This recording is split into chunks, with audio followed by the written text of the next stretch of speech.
to either be rewarding her for staying on place, which would look like she doesn't move, you say good, and you give her food. If she breaks place, meaning she gets up and moves, you're going to say no and put her back into a down. And then obviously there's no food followed by that. Simple as that. This dog and owner have already learned obedience with low-level continuous stim training. Today we're teaching corrections with the e-collar, or non-compliant stim. So instead of feeling the e-collar when we say commands, the dog will feel it at a slightly higher intensity when she does something wrong, like break her place command. You're going to be pressing the e-collar when you say nope, though. Okay, and I want you to turn the dial up slightly. Let's do 20. The higher levels that the e-collar goes, that's where we get into correction zones. So anything I would say above 20 is like correction. It starts to make it so she's held accountable if she makes mistakes. I'm just going to be doing obnoxious things, and she has to remain where she is. So this is where the impulse control comes in. You got to say nope, and you press e-collar, and she has to stay on place. If she stays on place, you say good, and you can give her some food. Got it? Okay, well, let's get started here. All right, so we're going to start with some easy stuff, like maybe just some. I got a whole bin here. Okay, you're going to say good and give her a piece of food. So she didn't move.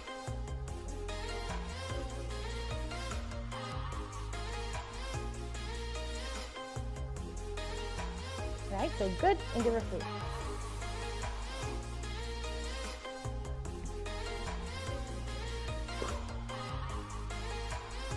Good.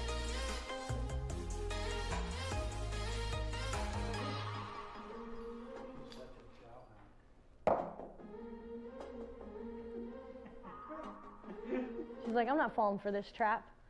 Okay.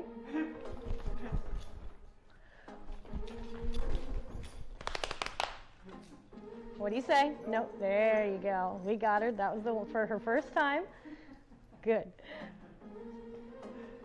Okay, I'm going to do that again because she messed up. So anytime she fails at something or she messes up at something, she makes a mistake, we want to repeat it and make it so she succeeds at it. Because if I'll never know if she's going to break for place if I don't do that again. So I'm going to do it one more time.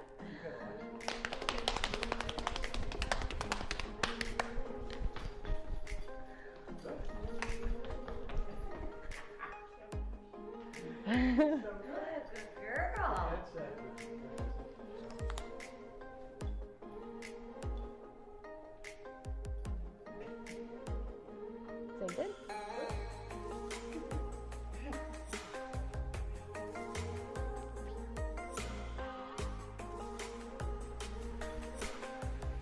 Say good. Good girl.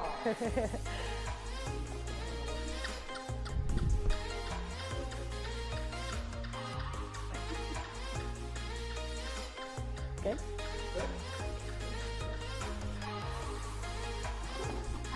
Double time.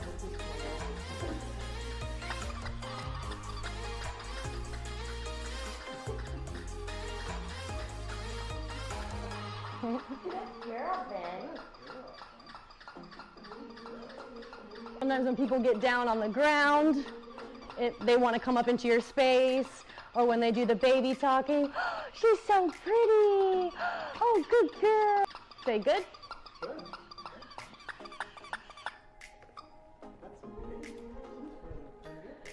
Good. So triggers or distractions, right? These are all triggers that are going to tempt her. Like, let's say if you're on a diet and you have all these cakes and cookies all around you, that's what this is. But you're doing your best to control your impulse to not give in to the cravings, right? Same thing that is the lesson that she's learning here. The reason why it's important for her is because her impulse that happens in her brain when she gets that adrenaline rush about like being territorial, it's the same kind of thing. So if she can practice controlling her impulses in a controlled environment like this, you're going to be more successful and more set up to control the major impulse that she has, which is to at people, right? So that's what we're getting through. Now, these are all kind of like excitable triggers. These things make her happy. Yep. that's one way of getting distracted, right? Things that you want and make you happy, but another trigger is things that make you nervous or afraid or scared. That's a trigger too. So in dog training, you wouldn't say that we're correcting her for being afraid, but she would get corrected if she breaks place. So this is how you teach a dog to face their fears. It looks somewhat like you're forcing them to face their fears, but I mean, if I was afraid of heights, I couldn't get over my fear of heights if I didn't go up high. Like, I have to face them, and we're here to hold her hand and make sure that she gets through them if she feels nervous at all about anything I do. Okay? Okay. All right. This is going to be the scary triggers. Okay? Say good. There you go. She was like, what the? She's fearless.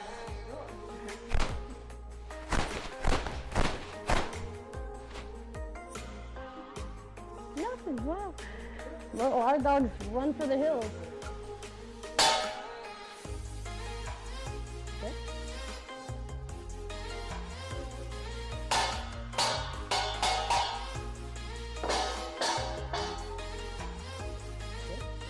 All right, this one might get her. Don't let her lunge at me.